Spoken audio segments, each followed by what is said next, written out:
Welcome back to Live with Dr. Wendy. We are going to transition now from vaccinations to voting because they really are related, aren't they? After all, we have this all-mail ballot initiative. That's what everybody is talking about. The president's been talking about it. Senators, congresspeople, everybody is talking about it. By the way, it's different than absentee voting, and I'm sure you've heard a lot about that as well. But we're talking a lot about wanting to make sure we preserve the integrity of the voting process. Because with all of the issues and concerns, all the things that can go wrong, we don't want dead people, dogs, cats. These entities are not allowed to cast a ballot.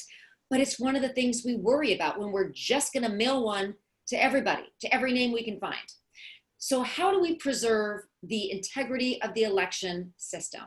Now, Larry, I understand we have a good friend of ours on the line to help explain and break all this down to really tell our viewers and voters and listeners how we can be a part of the solution. Who do we have?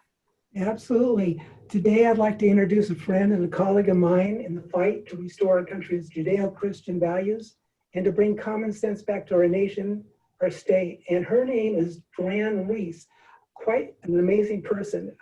Dran's the founder and president of the Salt and Light Council. She's also started a work called Content of Character, where they go all across the countries and they minister to the African American crowd and try to bring them in to get them aware of their true history, their beautiful history that they have. She started the Judeo-Christian Caucus. It's a political activist segment of her organization. Something also called Public School Exit, and also biblicalvoter.com, which is an amazing thing. So welcome to the program, Dran. Thank you so much. I'm so excited to be here. Dran, today I'd like to discuss what are the duty of conservatives and Christians to be engaged in politics and culture. So many of us think, well, we're Christians, we don't really get into that. We kind of have our eyes cast upwards towards heaven, perhaps, and we don't pay attention to what's going on. So how are you helping in that fight to make us aware of what's going on? Well, in your last segment, Wendy, when you were saying about the voting process, I was jokingly going to say, vote and vote often, because that's what this new electoral mail-in ballot is going to allow to happen. So in answer to your question, Larry, as Christians, as believers in Judeo-Christian values, it's our duty and obligation to know what God says about upholding the world that we live in and loving our neighbor. And part of that is voting.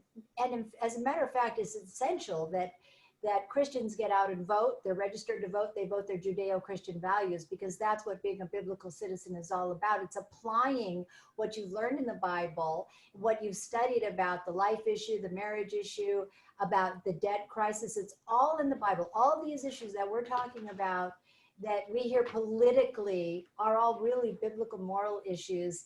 And as Christians, we can take a firm stand on those and align our values to the way we vote and those people that we vote into office. Dran, you hear that word a lot, biblical citizenship, and you talked about it just a little bit. But if you had to define that for our listeners, because it's tossed around on lots of different media stations and it sounds great, but what does it mean as a practical matter for us? Well, I have 4 points that go along with that. Number one is developing a clear-cut moral and ethical worldview based on biblical principles. That's number one. I mean, when you have that, then you understand what you're supposed to do in this world. And as you were talking about in your first segment, these people are lying, cheating, and stealing. That's what they've done. Now, if you have a clear-cut moral value, you know that lying, cheating, and stealing are breaking several of the commandments, and that's not what we do. We are honorable and honest people. So that's number one. But also to know the values of the party in which you are aligning with. Now, we have two major parties. We have the Democrats and Republicans, and they're both remarkably different in how they stand on the biblical moral issues. They have different morals. So you need to align with the one that most represents your values.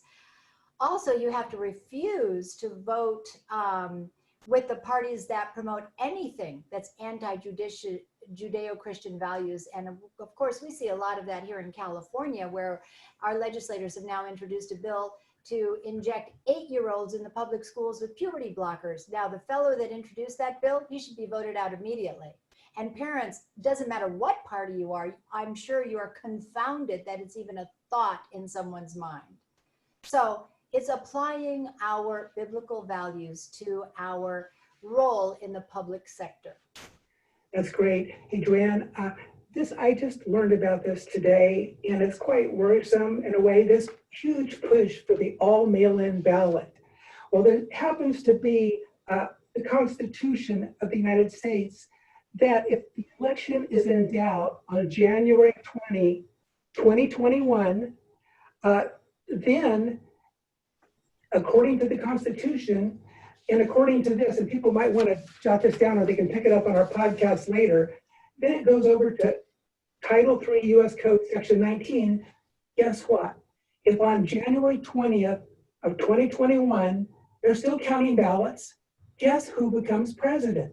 According to the Constitution, and that is the 20th Amendment, Section 3, you can check it out on the internet. And then it's controlled by Title III of U.S. Code 19. Nancy Pelosi could become our president if they're still counting ballots on January 20th of 2021. What do you think about that? Well, I think that's the reason why they're doing mail-in, because if you watch all the news stations, they're all saying the same thing. Thank God for that. We're going to have a flood of mail-in ballots, and we're going to be so flooded that the post office and the registrar of voters office, they aren't going to know what to do. They're just going to be flooded. They'll never have seen anything like this. Now, is that a planned strategy? That's what I say. This is a planned strategy.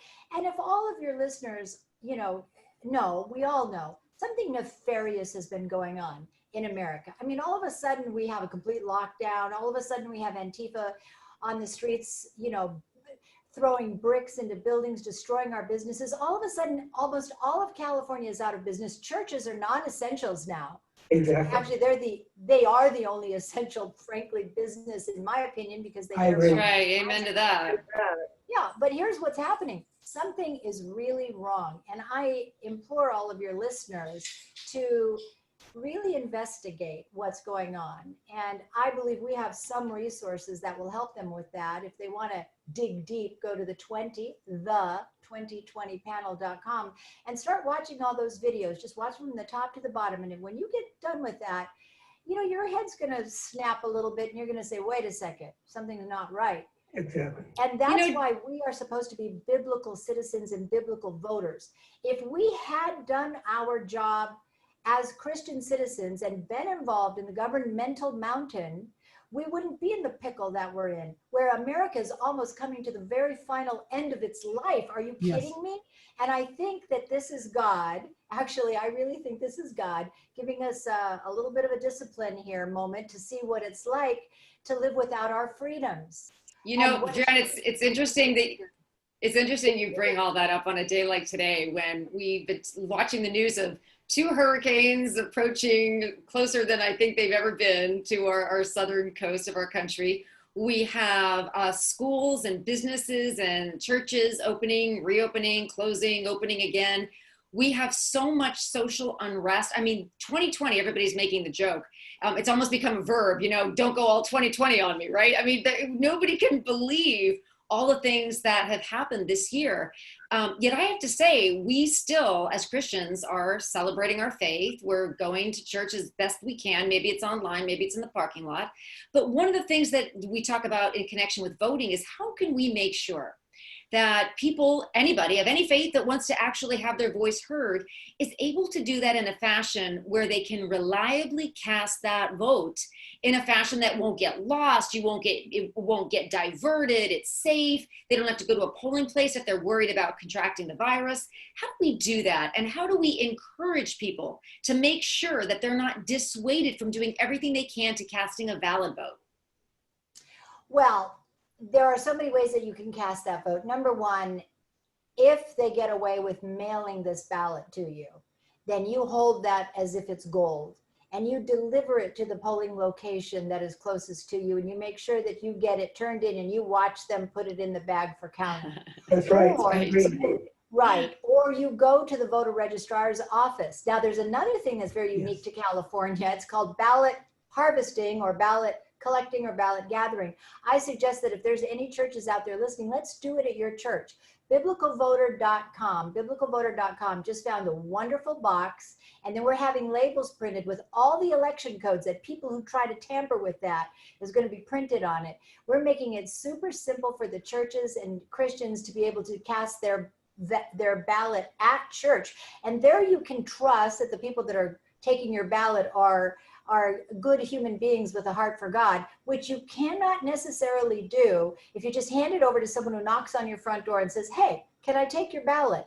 Or That's walks right. into, this is what they did in the last election, which is why so many of those people who were ahead in the polls, when the polls closed, lost by enormous amounts afterwards because they were coming out of somebody's backpack. Do not give up your ballot to anybody who knocks at the door, and be responsible Christian citizens. Take care of your ballot.